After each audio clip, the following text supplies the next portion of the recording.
Sejam muito mais que bem-vindos a mais um episódio do nosso podcast da Mais Cabelo.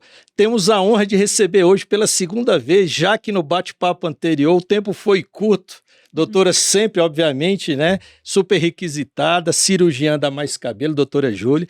Mas eu não pude deixar de trazê-la aqui mais uma vez para que a gente possa dar continuidade. Afinal, muitas são as dúvidas a respeito de transplante capilar. Eu que estou fazendo o meu transplante, estou aproveitando aqui esse episódio especial para que eu possa também tirar minhas dúvidas, que eu sei que com certeza também é do nosso colega aí que está nos acompanhando. Seja muito bem-vindo, doutora Júlia. Obrigada, um prazer estar aqui novamente. Ah, muito bom, doutora Júlia é bom de papo.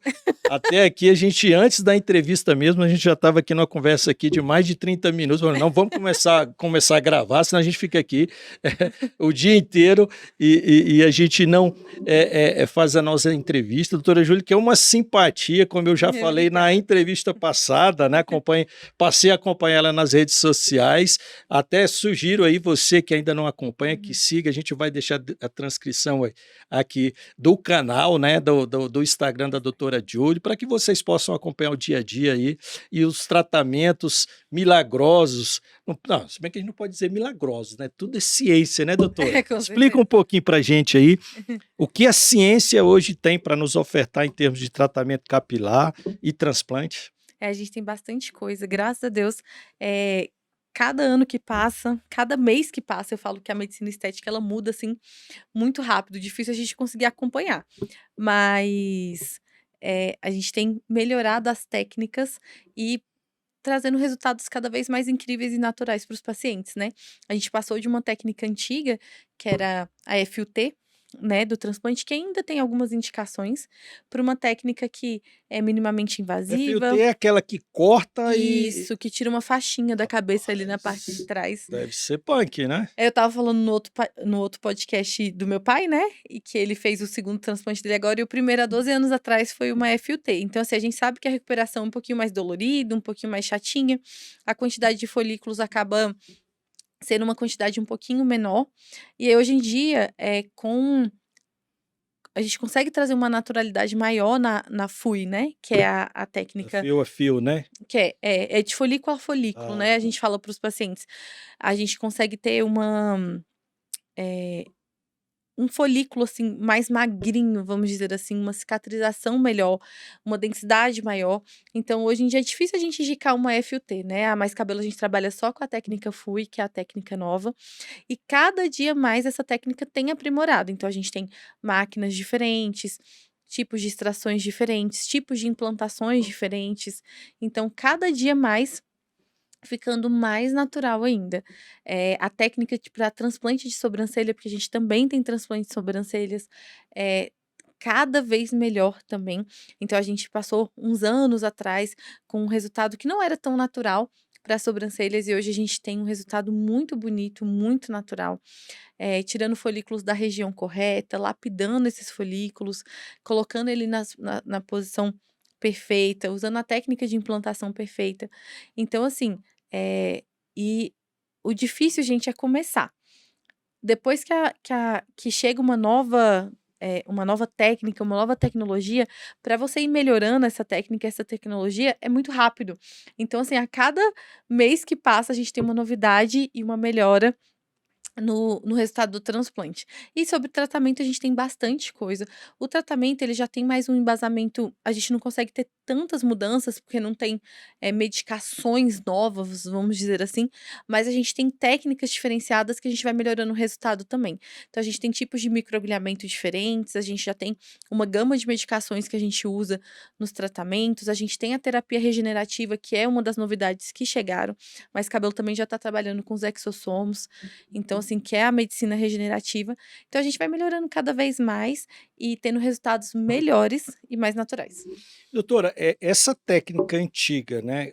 Quer dizer, não é uma técnica antiga, é uma técnica que ainda existe, né? Em que Ainda você faz o existe. corte. Isso. Existem pacientes que só podem ser submetidos a essa técnica ou não? Ou ela é uma opção?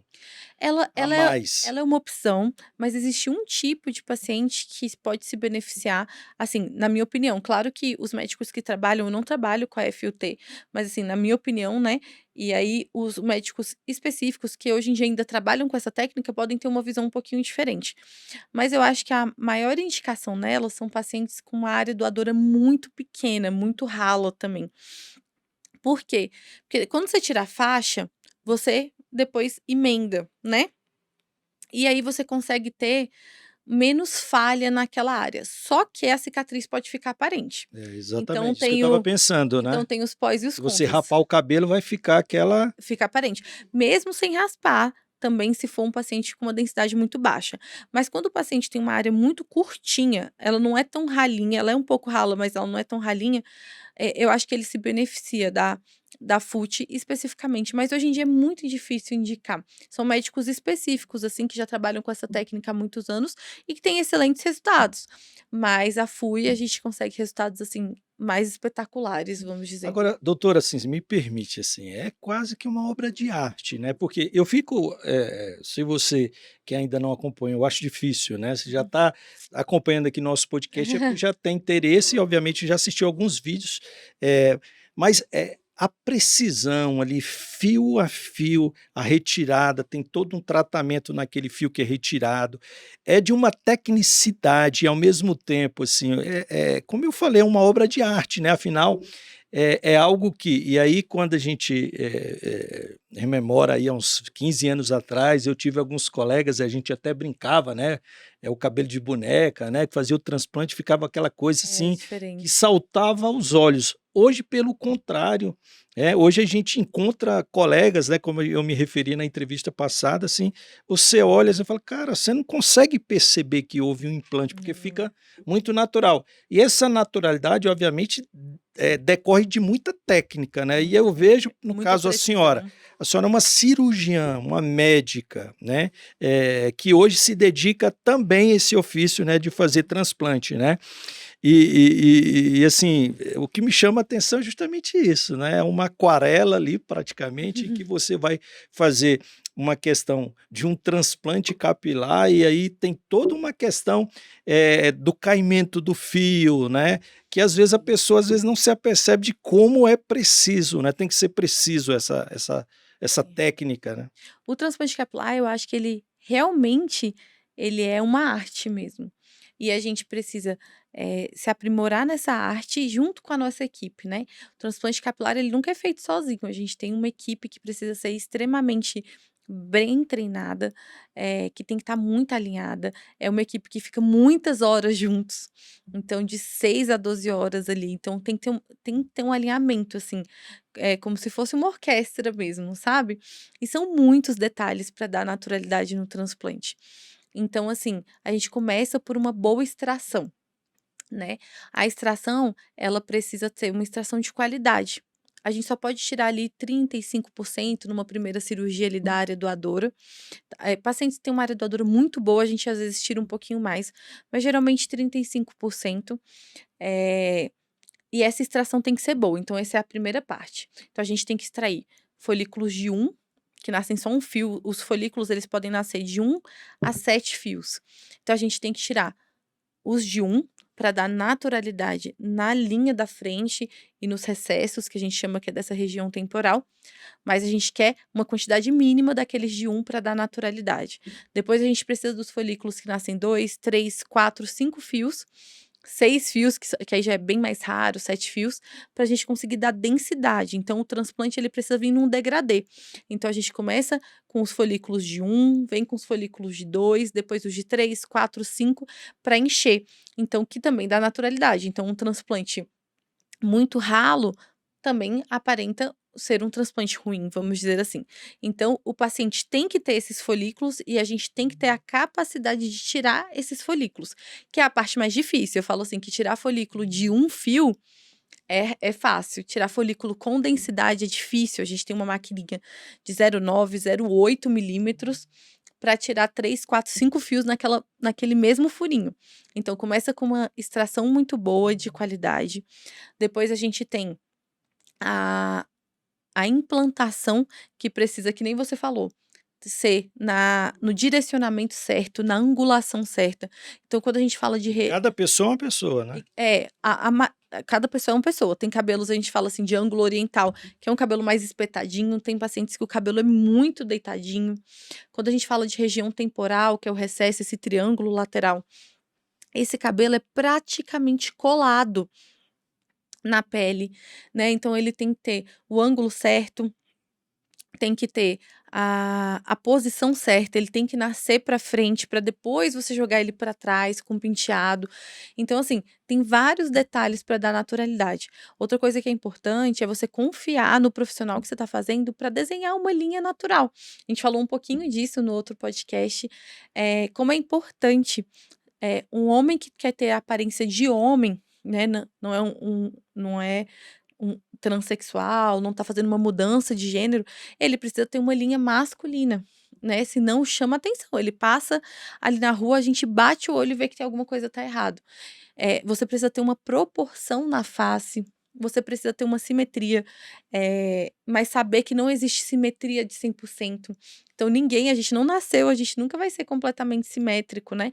Então sempre vai ter uma diferença, às vezes no osso frontal, que é mais alto, que é mais baixo, pacientes que têm uma largura maior ali da região frontal, pacientes que são mais longilíneos, então tem uma cabeça mais fininha, vamos dizer assim, e cada linha vai dar essa naturalidade. Tem paciente que naturalmente tem uma linha em V, tem gente que naturalmente tem uma linha mais arredondada, que a gente chama de U.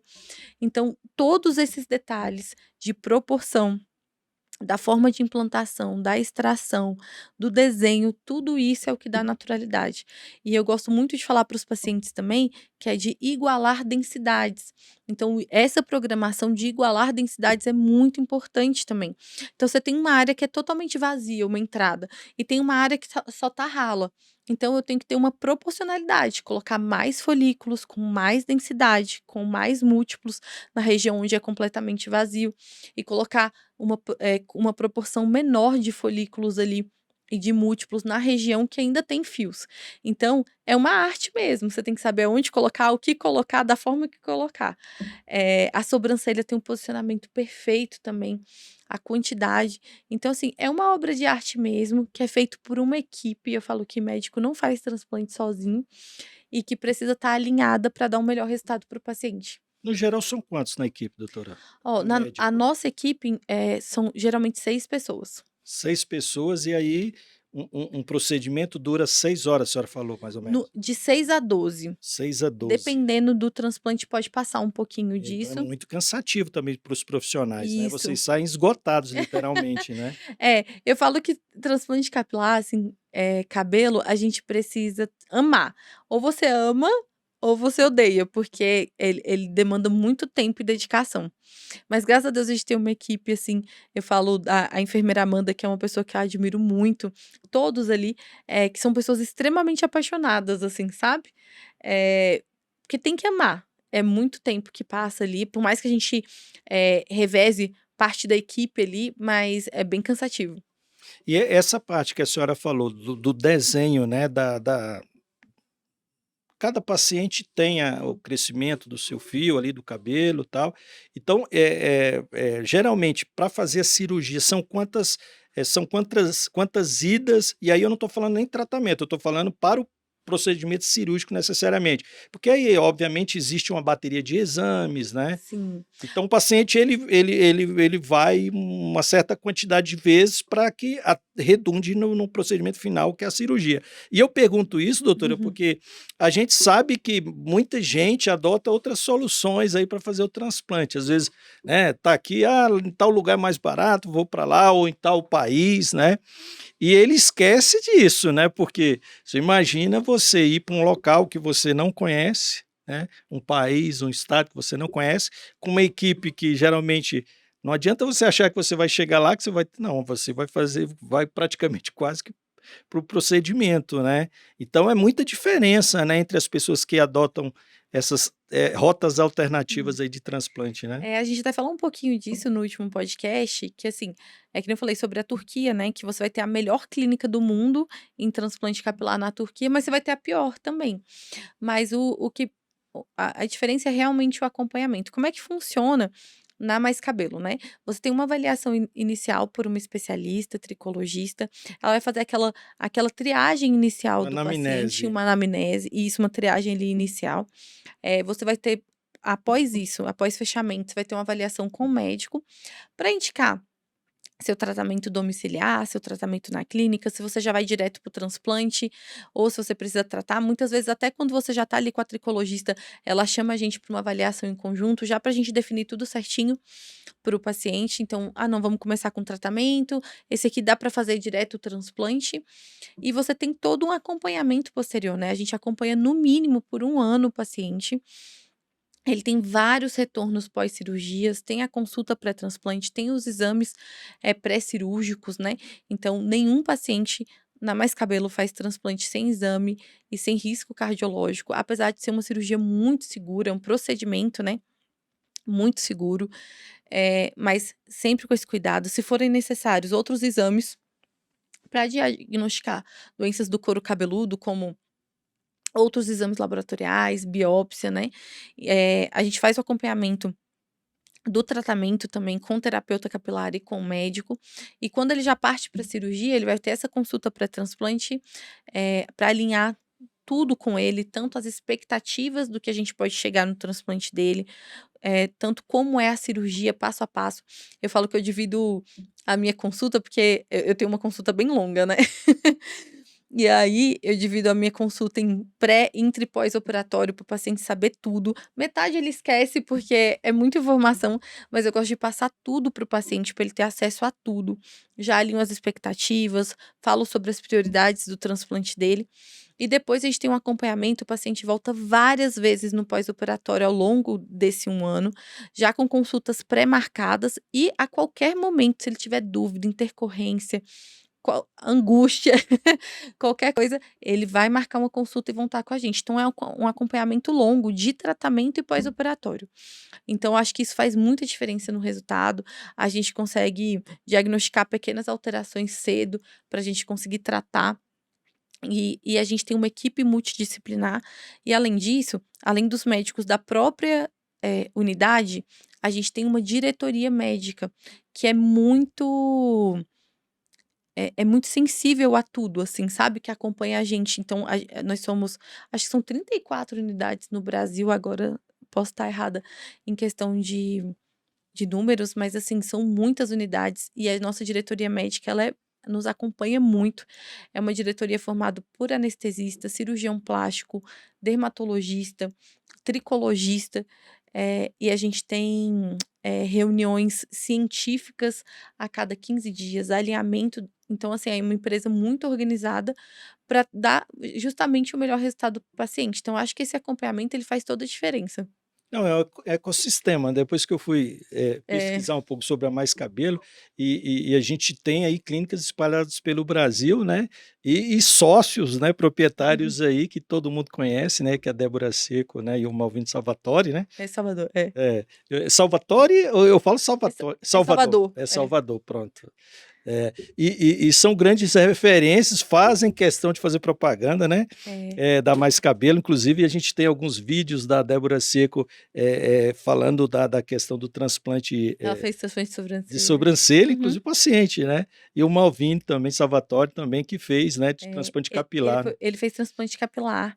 E ele é um paciente, para você ver, a gente tá falando de naturalidade, às vezes o pessoal olha o Malvino Salvador, quem gosta de muita naturalidade acha perfeito, quem já queria uma testa muito pequenininha acha que ele deixou muita entrada, e assim, mas é isso, assim, é a naturalidade. Ele é o exemplo mesmo disso que a senhora estava falando mesmo, É, né. Ele quis deixar o mais natural o mais possível, né, natural. preservando as É, entradas, né, tal. ele é um paciente que era conhecido ali já pelas entradas. Então, ele é um ator, né, e ele é influente nas redes sociais, um grande empresário também, porque ele tem várias empresas, e ele quis manter a maior naturalidade possível, até pelos trabalhos que ele já tinha.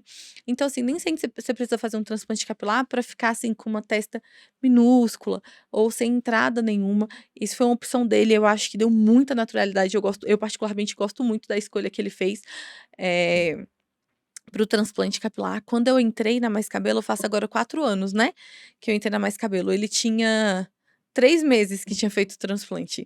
Até eu conheci no Rio de Janeiro, porque a gente faz um treinamento, né? Porque a empresa começou no Rio de Janeiro, então a gente faz toda a equipe, desde médicos, técnicos, enfermeiros, terapeutas capilares, a gente faz esse treinamento, né? No Rio de Janeiro, e ele estava no pós-operatório dele. Então, eu gosto muito da escolha que ele fez, mas tem paciente que às vezes quer uma entradinha menor. O dele dava para baixar, mesmo e manter a naturalidade. Mas é isso, é a escolha do paciente dentro do que é possível na medicina ali. Não, e eu acho que a senhora, até eu acho que na entrevista passada a senhora falou sobre isso, né? Que essa questão de fazer essa equalização entre o querer do paciente, a realidade, né? E o que Sim. pode ser ofertado, né? Até porque também a gente sabe, né? Eu tenho alguns colegas, como eu já mencionei, que fizeram transplante na Mais Cabelo, e que, assim, todos foram resultados excepcionais. Obviamente, tem uns que você percebe ali que, né? Que é muito mais candente ali, até porque depende também do fio, da qualidade do fio, né. Tem Sim. pessoas que têm o cabelo mais grosso, né. Então, isso é uma diferença muito importante, que é o que a gente falou no outro, que a gente começou, na verdade, a falar no outro podcast, que é como a gente não pode, eh não tem problema. Como a gente não pode Depois a gente corta. comparar resultados. Você quer que volte essa?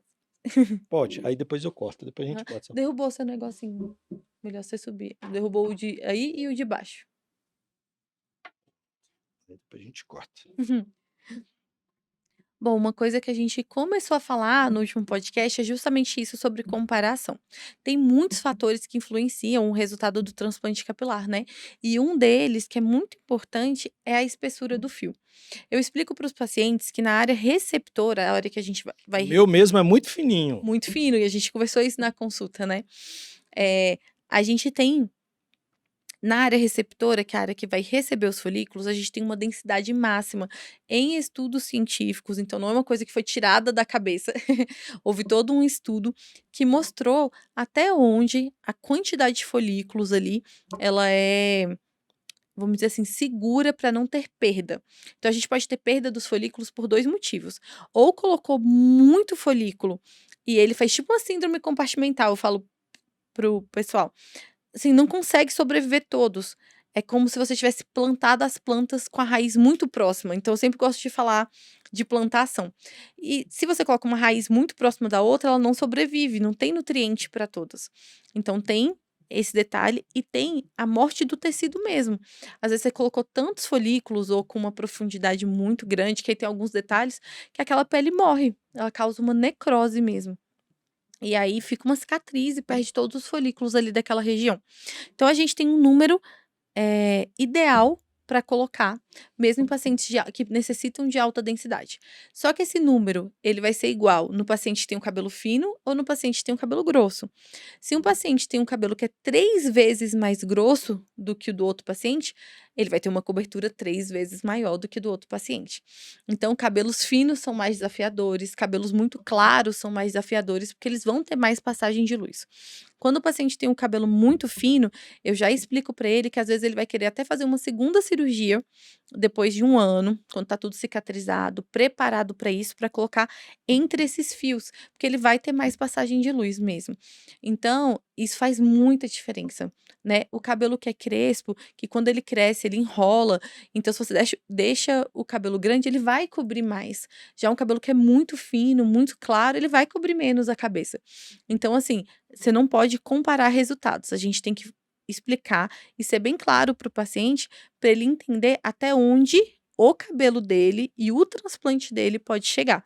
Então isso é muito importante. E tem também a própria questão também de corte, né. Hoje a gente já tem Sim, profissionais que sabem valorizar, né, o com certeza. corte e isso vai auxiliar também, né. Muito. Essa parte do visagismo é muito importante, e eu tenho um colega que trabalha com a gente, que ele sempre fala assim: "Você nunca vai ver no Instagram de qualquer médico que faça transplante capilar pessoas com cabelo muito curto". Por quê? Porque a gente compensa essa densidade de folículos com o número de fios. Então, a gente consegue colocar até cerca de 150 fios por centímetro quadrado ali, e muitas vezes o paciente tem em outra região 180, 190 fios por centímetro quadrado. Então, o cabelo ele tem que estar um pouco maior para ele dar uma cobertura melhor. Você pode raspar? Pode raspar. Mas quanto mais baixo esse cabelo tiver, mais você vai perceber a diferença entre a área que você já tinha cabelo, isso em pacientes que não sejam grau 6 e 7. Porque um paciente grau 6 e 7, ele praticamente já não tem fio, então ele não vai perceber essa diferença. Mas quando a gente fala de um paciente grau 3, grau 4, que ainda tem muito cabelo até o meio da cabeça ou no centro ali, você pode perceber uma diferença se você usar ele muito baixo. Inclusive, pode perceber uma diferença na área doadora também. Porque da onde a gente tira, a gente não nasce. Isso é uma pergunta que os pacientes sempre fazem. Doutora, vai nascer da onde a gente tira? Não nasce, gente. A gente está tirando o órgão que produz o fio. Então, por isso que a gente não pode tirar tudo. Eu falo que se ele nascesse, a gente estava resolvida a calvície de todas as pessoas do mundo, porque a gente tirava a área doadora inteira, colocava em cima e ia nascer de novo, a gente tirava de novo e ia enchendo. Mas não, ela é limitada. E cada um só tem a sua própria área doadora. Eu não posso pegar de outro paciente, de outra pessoa, salvo casos muito específicos que já aconteceram de transplante entre pessoas diferentes, mas pacientes que já eram transplantados, aí são questões específicas, né? Mas você só tem a sua área doadora, seja juntando corporal e couro cabeludo, mas o ideal é ser do couro cabeludo mesmo, né? E da onde tira não nasce mais. Isso que eu ia perguntar, por exemplo, eu posso fazer um transplante de uma região, por exemplo, do peito ou da barba para o cabelo? Pode. A gente consegue fazer isso, porém, com algumas ressalvas. A gente tem que lembrar que quando a gente fala de pelo e não de cabelo, ele vai ter uma espessura diferente, um tipo de crescimento diferente. Cabelos corporais são mais curtos, o de barba dos corporais é o melhor, porque é um pelo mais grosso e que cresce bastante, né? Mas eu gosto sempre de ressaltar que é importante você mesclar. Então, se for um paciente que chega para mim que não tem área doadora nenhuma para tirar do couro cabeludo, eu particularmente não gosto de fazer uma cirurgia que pegue só barba ou só pelo corporal, porque aí ele já fica com muita diferença, né? Por mais que ele adapte parcialmente ali a região, eu acho que não fica tão natural. Então é importante ele estar mesclado com fios do couro cabeludo e existem regiões específicas que a gente coloca. A gente não vai colocar um pelo de barba ou corporal bem na linha frontal, né? A gente mescla ele ali no scalp Ou médio, numa na coroa? coroa. Exatamente. Aí é onde a gente consegue mesclar para ajudar na densidade. Eu falo que os pelos corporais, eles vão vir para acrescentar, para ajudar na densidade, que às vezes só com couro cabeludo o paciente não tem. É uma calvície muito grande ou uma área doadora que não tem uma boa densidade. Então, acaba que eu não posso tirar tanto, e aí os pelos corporais vêm para auxiliar. Mas assim, eu particularmente não gosto de fazer uma cirurgia que seja só de pelo corporal. Agora, doutor, a senhora falou cabelo fino e cabelo grosso. O calibre, eu posso, a depender da alimentação e dos nutrientes que eu consumo, eu melhoro a qualidade do fio ou eu posso até melhorar o calibre? Ele pode se ampliar por intermédio de uma boa alimentação, bons nutrientes? Então, com o tratamento, existe um limite genético. Então, se você pega a sua área doadora, você dificilmente vai conseguir aumentar o calibre daquele fio, que geralmente é uma área mais saudável. Agora, quando a gente fala de alopecia androgenética, que é a calvície mais comum, a calvície mesmo, né? Ali o processo da alopecia androgenética é de afinamento. Hum, Então, assim, você não fica vendo fio caindo no chão, isso é um outro tipo de queda. Na alopecia androgenética, na calvície, o fio ele vai afinando, vai morrendo. vai afinando, afinando, afinando, até ele miniaturizar e ele praticamente ser invisível, vamos dizer assim, só consegue ver na microscopia. Aí, nesse caso, no fio doente, você consegue aumentar a espessura com o tratamento. Hum. Porque ele afinou, ele saiu do limite genético dele e regrediu. Agora, quando o fio ele já está no limite dele, aí você não vai conseguir. Você pode melhorar a qualidade do fio, mas assim, aumentar a espessura dificilmente, só em casos assim, muito específicos. Tanto que os pacientes com cabelo muito fino, eles usam, às vezes, algumas maquiagens que a gente chama, que são alguns dermocosméticos que dão a impressão de aumento de espessura do fio, que repõe proteína, outras coisas que você vai sentir que o fio tá mais grosso. Mas isso é uma maquiagem. Não é não é que o O fio gel é tá saindo. esse tipo ou não? Ou ele só Não, modela? ele só modela. Geralmente são alguns shampoos específicos, alguns tratamentos de reposição de proteína, para haste, para cuidado de haste, mas lá na raiz ele tá saindo da mesma espessura. Doutora, e assim, a gente porque, por exemplo, a pessoa fala assim: "Ah, quem usa muito boné, né, ah, porque Hum. aquece o cabelo, tal, tende a perder mais fio". Isso existe mesmo? Então, tem muito sobre Ou, isso, ah, né. falar lavar o cabelo todo dia que vai perder a Ó, isso aí são mitos, né. Lavar o cabelo todo dia é melhor do que lavar pouco o cabelo. ah, Então você lavando da forma correta, não tem problema nenhum você lavar o cabelo todos os dias, tá. É melhor do que você deixar um couro cabeludo com sujidade, mais propício a dermatite, mas claro, você tem que fazer uma lavagem de forma correta. Uma água que não seja quente, então sempre morna para fria, com os produtos adequados para o seu cabelo, né. Então, assim, não faz mal em questão de couro cabeludo. Quando a gente fala de mulheres que têm química no cabelo, aí tem alguns outros detalhamentos, mas falando de couro cabeludo, saúde de couro cabeludo, problema nenhum. É melhor lavar todo dia do que lavar poucas vezes na semana. Em relação ao boné, o boné pode dar algumas outras alterações de couro cabeludo. Se você estiver usando um boné com cabelo úmido, se você estiver usando, o boné por muitas horas, um boné muito apertado, que não é respirável, pode sim dar uma dermatite, pode, fazer tração de alguns fios, porque o boné está muito apertado. Mas o boné, ele não causa alopecia androgenética, não causa calvície. Então isso aí é mito também. Tá? Ele pode dar algumas doenças de couro cabeludo que a gente tem que ficar de olho. Mas se você usar um boné higienizado, com cabelo que não esteja úmido ou suar tipo ali uma vez, cada semana ou cada 15 dias vai no salão, tem o cuidado com o cabelo. Então, assim, se a gente sabe que boa parte da população masculina vai ser calva, se a gente sabe que o homem se preocupa tanto com a questão da calvície, e aí não tem a ver com frescura, por assim dizer, Uhum. né, mas é quase como vocês, e pelo que a senhora falou aqui, tanto nessa entrevista como na Hum. anterior, é quase que algo que é um tratamento que eu creio que deva ser, de longo prazo, com visitas frequentes, para se beneficiar de uma imensa gama de tratamentos que existem, e não é frescura então, né? Não, de jeito nenhum. É super necessário, né.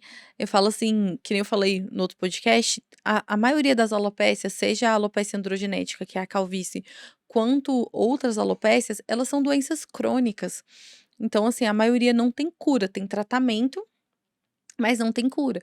Então o acompanhamento correto, usando as medicações corretas, indo na clínica para fazer os tratamentos de manutenção, acompanhando mesmo, eles são essenciais. Então é um tratamento.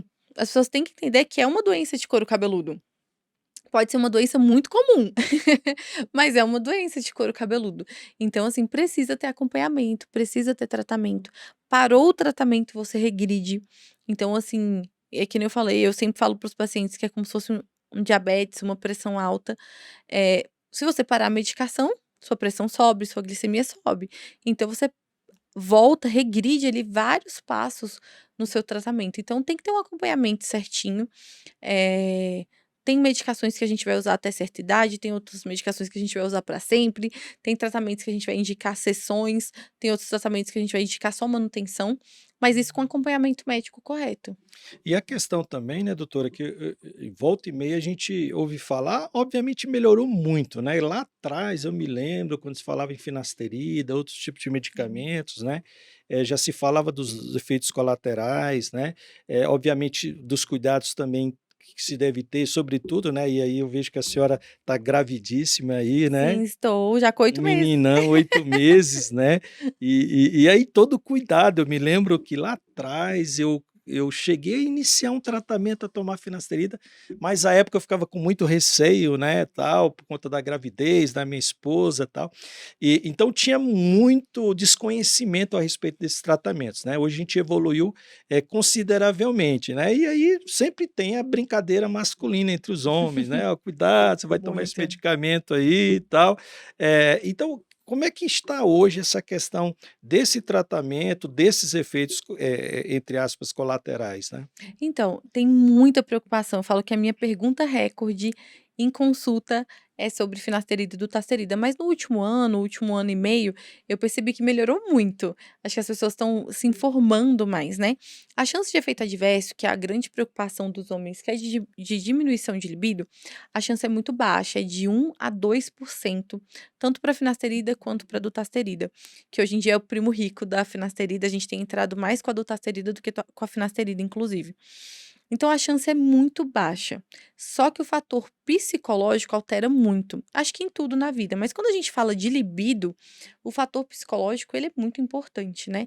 Outras coisas que alteram a libido também vão aumentar a chance de efeito adverso. Então, sobrepeso, falta de atividade física, principalmente musculação, eh, estresse, não dormir bem, problemas pessoais, então tudo isso altera a libido. Então no paciente que já tem esses outros fatores e tá tomando a medicação, por mais que a chance de efeito adverso seja muito baixa, a gente vai somar 2 fatores, né.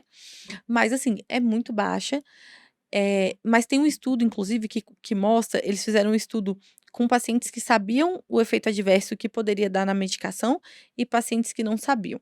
Entre os que não sabiam, o efeito adverso de 1,8%. E nos pacientes que sabiam o efeito adverso, 17%. Então a gente vê que o fator psicológico é muito, muito, muito importante.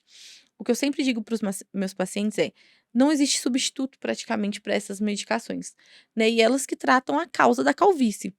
Então a gente sempre tem que fazer pelo menos um teste, mas que o paciente tem que tomar de forma tranquila e tirar outros fatores que podem associar, mas a chance é muito, muito pequena, é muito baixa, né, o percentual. Em relação à parte de fertilidade, existem alguns casos, aí é uma porcentagem bem menor, não vou nem saber te dizer agora, mas que pode ter uma diminuição na quantidade de espermatozoides.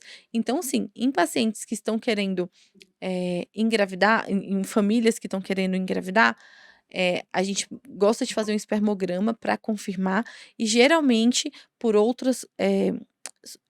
Em grávida, em geral, a gente não faz estudo, né? Então, assim, tudo fica muito empírico, faz estudo em ratos e tudo mais. A gente suspende as medicações de 1 a 3 meses antes da tentativa de engravidar. A dutasterida, geralmente, 3 meses antes da tentativa de engravidar. Então, esse cuidado a gente precisa ter. E as mulheres em idade fértil, geralmente a gente não prescreve a dutasterida. Claro que tem casos específicos que a gente vai prescrever, mas precisa ter um cuidado no que ela está usando de forma preventiva, como se fosse o Rocutan, por exemplo, que a gente tem que ter 2 métodos contraceptivos associados. Então, casos específicos a gente prescreve, mas são específicos. Então, nessa parte de fertilidade, sim, a gente tem que tomar esses cuidados pequenos. O homem suspender 3 meses antes e a mulher não usar durante a fase de idade fértil, se ela não tiver realmente com os métodos contraceptivos bem organizadinhos. Não, e é por isso que a gente percebe que há necessidade de um acompanhamento por um médico, né, por uma clínica Sim, confiável, porque não adianta também um indivíduo achar que vai lá na farmácia e vai comprar um medicamento e usar por conta própria, sim, né? tem que ter todos os cuidados, Então tem né. que ter esses cuidados. E a gente percebe, né, por exemplo, até faz parte do tratamento, e hoje a ciência, né, a medicina, ela dispõe aí, inclusive, testes genéticos e uma série de exames Sim. que vai fazer justamente o monitoramento de todos esses referenciais para saber se o caminho está adequado ou não, né, doutora? A gente até falou sobre isso no podcast passado, falando sobre o teste genético. A Mais Cabela também oferece ao paciente a compra desse teste genético, que ele avalia pela sua própria genética, é um teste de DNA mesmo. Ele é voltado para medicações do tratamento capilar. A gente tem vários testes genéticos hoje em dia, né? Mas o tricoteste, que é o de couro cabeludo mesmo, assim, para tratamento capilar, ele vai ver as melhores medicações para você, de acordo com a sua genética, para o seu tratamento, então é bem legal. Eu sempre mostro para os pacientes, quando eu vou fazer o teste genético para explicar para eles, eu sempre abro aleatoriamente 2 testes para eles verem o tanto que muda. Então tem paciente que às vezes tem uma baixa resposta, muito baixa à finasterida, mas tem uma resposta excelente à dutasterida. Tem paciente que responde muito mal ao minoxidil, que é uma medicação importante pra gente. mas responde muito bem a latanoprosta, ao tricoxidil. Então, assim, esse tratamento individualizado é muito legal. Eu falo que o meu sonho é que todos os pacientes pudessem fazer o teste genético, porque a gente ia ser mais assertivo no tratamento, né. Porque às vezes a gente começa, a base do tratamento é a dutasterida ou a finasterida ali com minoxidil, e às vezes passa o resultado de tratamento capilar, gente, ele não é rápido, né. Então a gente começa a ver resultado ali com 3 meses, e tem um melhor resultado entre 6 meses e 1 ano. Então às vezes o paciente passou 6 meses tratando, pra gente ver que não, essa medicação não tá tão boa, e trocar, tentar outra. Então a gente é muito mais assertivo quando a gente tem o teste genético, né, com certeza. Mas a grande maioria da população vai responder bem essas 2 classes de medicações. Mas fazer o teste genético faz muita diferença. Doutora Júlia, infelizmente eu sei que a senhora tem uma agenda apertada aí, eu gostaria aqui de ficar um pouco mais, porque são muitas as minhas dúvidas, que eu creio que também é a dúvida do nosso colega que está do lado de lá, né, Uhum. a respeito desse assunto que é muito importante para o público masculino, né, que é a questão da calvície, do Uhum. transplante capilar. Então já fica aqui o convite para que a senhora retorne aqui, para que a gente possa ter mais um bate-papo, afinal são muitas as perguntas. Muito obrigado pela Obrigada a você pelo convite. e esse foi mais o nosso podcast da Mais Cabelo, aqui diretamente dos estúdios da Última Rácio. Agradeço a audiência de todos e até o próximo programa da Mais Cabelo aqui na Última Rácio. Forte abraço.